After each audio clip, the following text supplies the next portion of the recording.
A day na life ni Boss King, tara at gagawa tayo ng chicken homemade siomai.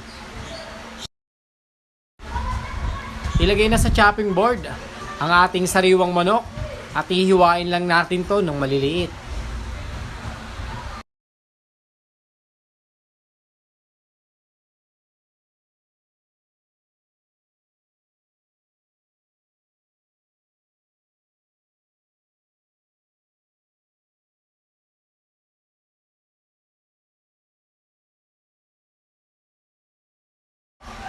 Next ko naman babalatan ang isang pirasong karot gamit ang peeler at hihiwain ko lang din to ng maliliit.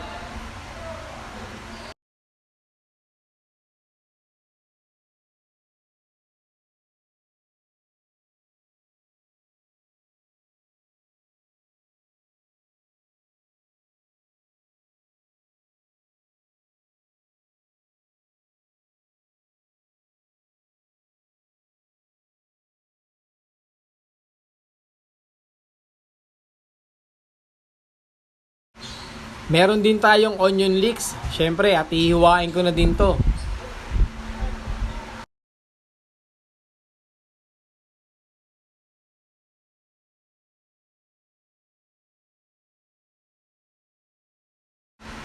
Ready na to at ilalagay ko na ang hiniwang manok.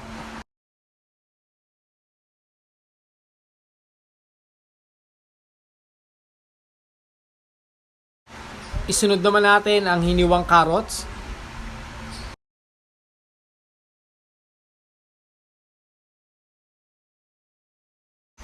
Ilagay na din ang onion leeks at iba pang gulay tulad ng bawang at puting sibuyas.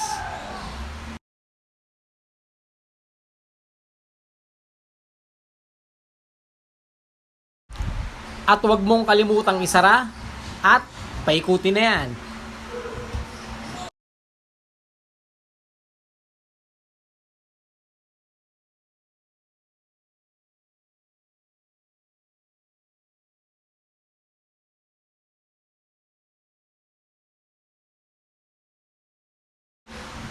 Time's up, buksan, at pwede na itong timplahan. Unang ilagay ang tinapay.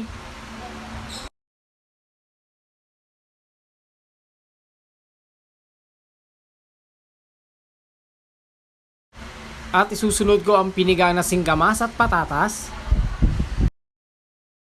At mga pampalasa tulad ng asin, asukal, paminta, cornstarch at Alaska powdered milk. Ang nagbibigay linamnam, oyster sauce.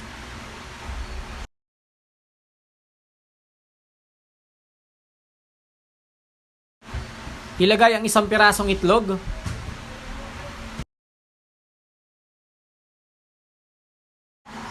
Ang nagbibigay aroma, sesame oil.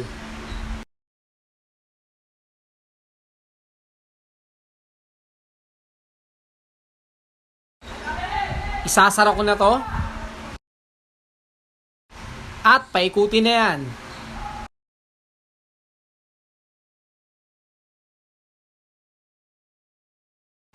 Turn off, buksan, at pwede na tong balutin.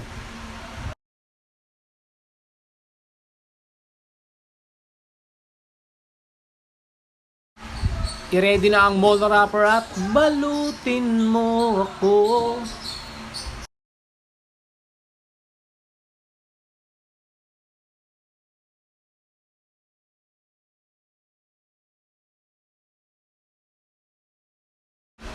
Lagyan na natin ang palaman gamit ang 1 tablespoon.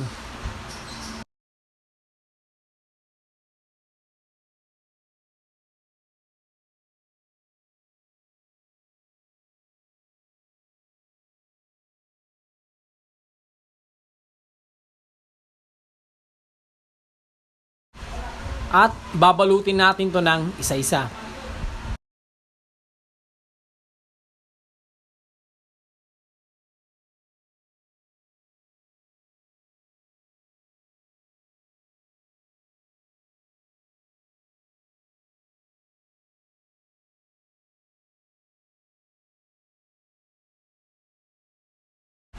Ayan, nabalot ko na tong lahat.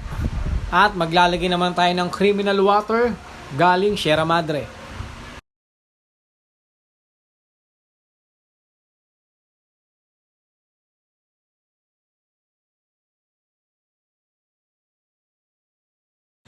Pahira ng mantika ang loob ng steamer para hindi dumikit ang ating ginawang siomai.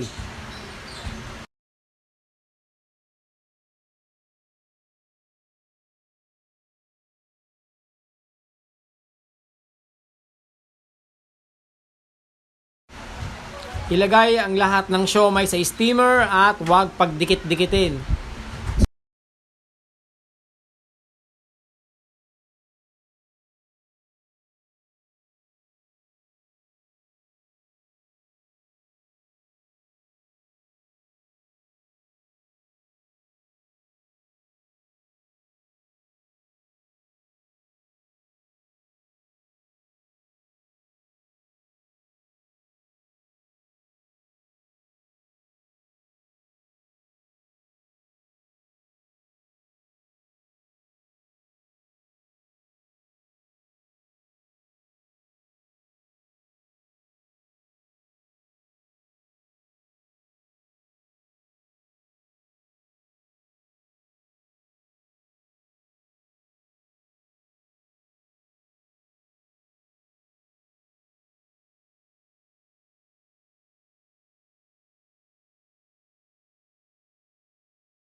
Huwag kalimutan takpan at lulutuin natin to ng 15 to 20 minutes or hanggang maluto ang ating siomai.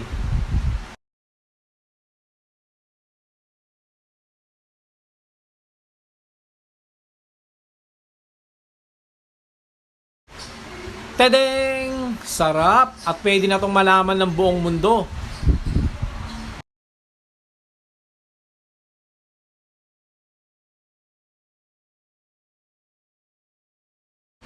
Para may iba naman, umpisahan natin sa cheddar cheese sauce.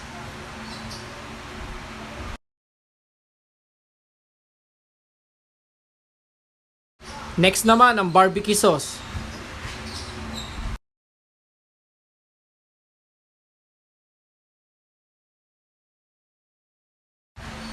At kung meron kang interesting stories, comment below and see you next time!